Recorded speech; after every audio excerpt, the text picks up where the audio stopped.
a learning brain versus a brain in survival mode. So we'll just call it learning brain versus survival brain. And this is the difference. So learning brain is this brain that's open to learning new information, and it's completely okay with ambiguity and grays and vagueness, and it sees the big picture. It like pulls back and is on the balcony, can look over the forest and figure out what's going on. On an emotional level, people in learning brain feel calm, peaceful, maybe a little excited about what they're about to learn, maybe a little playful and having fun too, and definitely curious. And they're not afraid of making mistakes because it's just part of the learning process. And so they're not really thinking about themselves. And they actually feel a little bit of confidence that if they just apply themselves, they might pick up what they're trying to learn. Now, survival brain, on the other hand, is completely different. It's hyper-focused on threat. It doesn't like ambiguity. It wants clear, hard facts. It thinks in black and white terms. It doesn't want anything to be gray at all. And then emotionally, you can imagine that survival brain makes people feel panicky, feel like a little obsessive and afraid of getting things wrong. And they don't feel calm and open to learning new things. They just want to get things over with.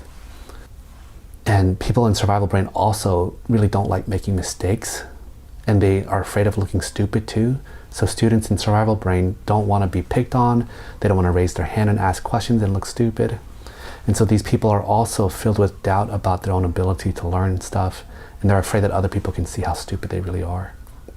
Now, it's really important to understand how learning brain and survival brain interact, because survival brain always trumps learning brain. And it makes sense because survival brain is just trying to save your life. And so if it thinks that there's something dangerous happening, you better pay attention to it, right? But the tricky thing is that as survival brain stays on longer and longer, it's harder to get out of that. And it's harder to really go into learning brain. And the way I think about it is kind of like the myth of Sisyphus. You know, that guy who has to push a rock up a hill, and then every day it falls back down and he has to do it over and over again.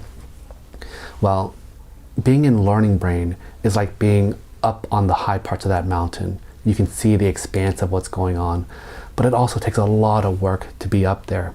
And at any second, if you're not paying attention and putting effort into it, it's so easy to slip back into survival brain again. And that rock that Sisyphus is trying to push up, well, that's kind of like stress.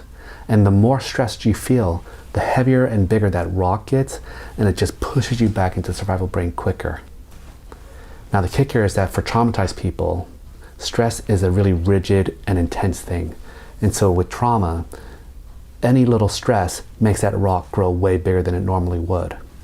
And because people with trauma misperceive ambiguous situations as threatening and stressful, that rock just stays big all the time. Now, the good news is that the more you control stress, well, the easier it is to be in learning brain, right? Because that rock is a lot smaller. And what I really want to highlight for teachers is that the best way to keep students in learning brain goes back to why I spent so much time talking about attachment. Students best learn when they feel like they're safe and supported by the adults around them. So it's kind of like a baby elephant. You know how like on those nature shows, the baby elephant is like playing with leaves or exploring a tree or something like that and having a lot of fun. And the only reason why they can do that is because there's a whole group of mama elephants around that baby protecting it and looking out for danger. So a kid with trauma or who's stuck in survival brain, it's kind of like that baby elephant who doesn't have protective adults around them. They can't play and learn because they're way too focused looking out for threat and danger. So this is why I really believe that the most important thing that schools need to focus on, way more important than any kind of techniques or curricula, is really whether or not they are creating that environment where students feel like they're surrounded by these big mama elephants who are going to protect them and watch out for them and make them safe. And when students have that, I bet you it unlocks their curiosity, their eagerness to learn, and play as a way to learn.